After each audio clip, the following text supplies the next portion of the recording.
Right now at 6, an Oregon district cancels classes with online threats impacting schools nationwide. No, we don't take the decision to close school lightly.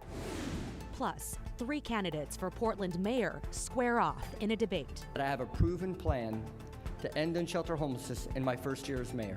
We have to set expectations for our sidewalks and parks and enforce it. We are on the right track to make a huge difference if we stay the course. And the PAC, too, makes a big play that could rebuild the Conference of Champions. We're delighted to have some clarity on our future, and there's more work to be done.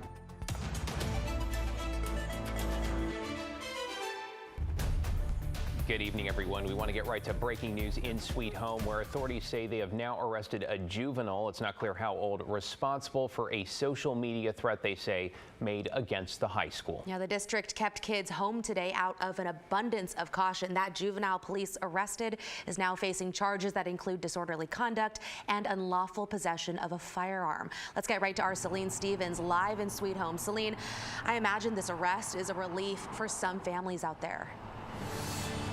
Christine, I'm sure with the people who I spoke with earlier, they were all so concerned about the possibility of a potential school shooting. But fortunately, police said, like you said, they have arrested that minor who was responsible for making those threats against Sweet Home High School at his home earlier today. I'm feeling kind of scared. That's Austin Millard, an 8th grader that takes a few of his classes at Sweet Home High School. Wednesday, Sweet Home police began investigating a threat that was made toward the high school on Instagram. And I heard about it in my first class of the day, and there were just a lot of kids that were shocked. Sweet Home Police Department's chief says they were made aware of the post by a parent whose child told them they saw a threatening post on social media. That parent then reported it to authorities. And in that, we noticed that there was a juvenile that had a gun, and then there was some reference made to the Sweet Home High School. Police say the boy, who is not a student, a part of the Sweet Home School District, is holding a pistol in the photo. I met with the Sweet Home School District last night, and as we were trying to determine a plan moving forward for school today, we were waiting to see if we could try to locate this juvenile, and we were never able to do that last night. As a result, all 6 schools in the district were closed out of an abundance of caution. You know, we don't take the decision to close school lightly. We just, yesterday was 9/11. Tomorrow's Friday the 13th. And unfortunately, there is a lot of this going on. Sweet Home's superintendent says safety is a priority, and now school and extracurriculars are canceled for Friday. This is a repeat. It's really unfortunate. This does not represent Sweet Home. This follows several other threats made to schools recently, including one Thursday where it was alleged a gun was brought to Scappoose High School, and another Wednesday in Washington at Fort Vancouver High School, with the latter case leading to a lockdown. No weapons were found in both instances. Plus, there's also been reports of threats this week within school districts all over the country. This all follows September 4th's Georgia high school shooting that left 4 dead. These types of threats, whether they be vague threats or legitimate bigger threats, they really have an impact on our nation, on our communities. They have an emotional impact on parents and students. Again, the district says school is still canceled going into Friday. Now, the minor is being held at the Lynn Benton Juvenile Detention Center. Back to you. Celine Stevens on the breaking news in Sweet Home there. Thank you, Celine. In your headlines now, more than 30,000 Boeing aerospace machine workers, including some in the Portland area, have just wrapped up a vote on whether to strike. We expect the results of that vote this evening. It could lead to them walking off the job as soon as midnight. Union leaders in Boeing had a tentative agreement on Sunday, but some members were upset with the terms of the deal. One of the biggest issues here is pay. Boeing is offering a wage increase of 25% over 4 years, but union members say it does not include their current yearly bonus. This evening, we now know where the trial will be held for the man accused of killing 4 University of Idaho students back in November of 2022. According to court documents that an Idaho Supreme Court justice signed today, Brian Kohberger's trial, set for next summer, will now be held in Boise, which is in Ada County. His defense team requested the trial would be moved from Moscow, where the students were killed, because they said it would be difficult to find an impartial jury. Kohberger will be moved to Boise ahead of the trial. Police have made an arrest in a murder in Northeast Portland. 30-year-old Aaron McGinnis was shot and killed July 14th near Normandale Park. On Wednesday, police arrested 23-year-old Arvani Hayes after he was indicted by a grand jury. Hayes was arraigned today on second-degree murder charges and pleaded not guilty. A 26-year-old Portland man accused of trafficking large amounts of fentanyl is now in jail, facing federal drug charges. Authorities arrested Tucker Dillon yesterday at a home in southwest Portland. Investigators say they recovered 5 guns that Dillon had illegally and more than 700 counterfeit pills. And we have some good news to report on the wildfires burning in central and eastern Oregon. In Deschutes County, the resort town of Sun River has now been downgraded from level 2 to level 1. Fire officials say crews have stopped the advance of the Bachelor Complex fire thanks to cool and wet weather. Mount Bachelor itself remains under a mandatory level 3 order and will be closed again tomorrow. Meanwhile, in Grant County, people in the community of Dayville have been allowed to return home after the Rail Ridge fire burned within a couple of miles of town. Advisories along Highway 26 were downgraded overnight after rain helped reduce fire activity. That fire is 12% contained. Matt? All right, David, thanks very much. You know what? We're beginning to get some sunshine out there, too. Looking from our Wells Fargo Skycam to the northwest over Forest Park. Yeah, the clouds starting to break up over Portland. We're still sitting at 7 degrees.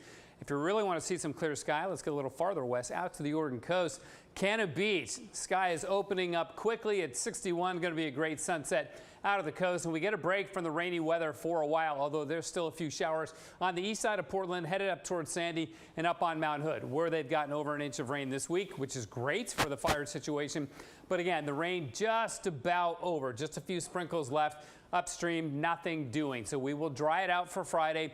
And of course, the legacy of all that rain and the cool nights and the longer nights of September now is that we're probably going to have fog tomorrow morning for the first morning in quite a while. So look for that to happen. Little fog in the morning, but after that, we'll go back to sunshine. Look at these 48-hour rainfall totals, though. I mentioned Timberline, well over an inch. Sandy, about an inch. Vernonia, 2/3 of an inch. Similar amounts down around the fires in the Central Oregon Cascades. So this has gone a long way towards clearing the air of smoke and letting the firefighters get a handle on those fires and just having to be a lot quieter than they've been. So clearing overnight, fog Friday morning, a little bit of weekend rain. We'll time that out for you in just a bit, guys. Yeah, you can almost feel the change of seasons. Thank you, Matt. Okay, we are counting 54 days to go until Election Day. And in the race for Portland mayor, 3 of the top candidates took part in a debate this morning hosted by the Portland Metro Chamber. So Renee Gonzalez, Carmen Rubio, and Keith Wilson discussed Portland's housing shortage, the homeless crisis, Portland police, and downtown recovery. Here's a bit of what each of the 3 candidates had to say about how they plan to tackle homelessness. I'm connecting people with services that were previously housed only a few weeks ago, previously unsheltered a few weeks ago, with services, and now they have shelter, and we've started offering jobs. We have a way to care for our community, and we're going to do this next year. With your help, we have to care for our most vulnerable. What my colleagues up here are unwilling to talk about is the importance of enforcement. We have to set expectations for our sidewalks and parks and enforce it. That sidewalk is for children to walk to school, for your parents to be able to walk to the grocery store. And now we're doubling down on our shelters with on-site services, with the goal to eventually permanent supportive housing.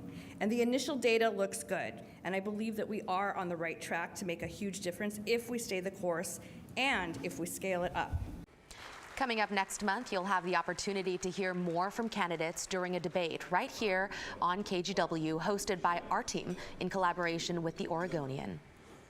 Well, 2 Alaska Airlines pilots were honored today for safely landing their Boeing 737 MAX after that door plug blowout back in January. Who could forget this? Both received the Superior Airmanship Award from the Airline Pilots Association, including First Officer Emily Ripley. Calling it ears popping does not do justice. It felt like an explosion. A sudden rush of air forced my body forward. It was so abrupt that in the flight deck, my headset was ripped off and my captain's was nearly dislodged. We quickly realized the door to the flight deck had blown open, then immediately understood the gravity of the situation. I cannot emphasize strongly enough how incredible the crew was in this moment.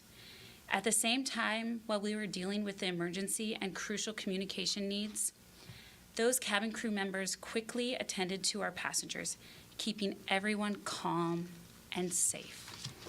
And that was the critical thing. Whip Root accepting the award on behalf of the entire Alaska 1282 crew. Federal transportation investigators, by the way, say bolts meant to keep the door plug in place appear to have been missing when the aircraft was delivered new to Alaska. Straight ahead at 6, from the crumbling Pac-12 to the six-pack. Hey, that sounds good, right? All right, who's now going to be joining the Beavers and Cougars in the latest college sports realignment? And later, a choice made for a major downtown bridge that'll totally change what it'll look like. The towering final design for the new Burnside Bridge. And coming up at 6:30, Pat Doris heads to OHSU's Knight Cancer Institute for a look at how the team there hopes to make Oregon the place to end cancer as we know it. That's ahead at 6:30 on The Story, only here on KGW.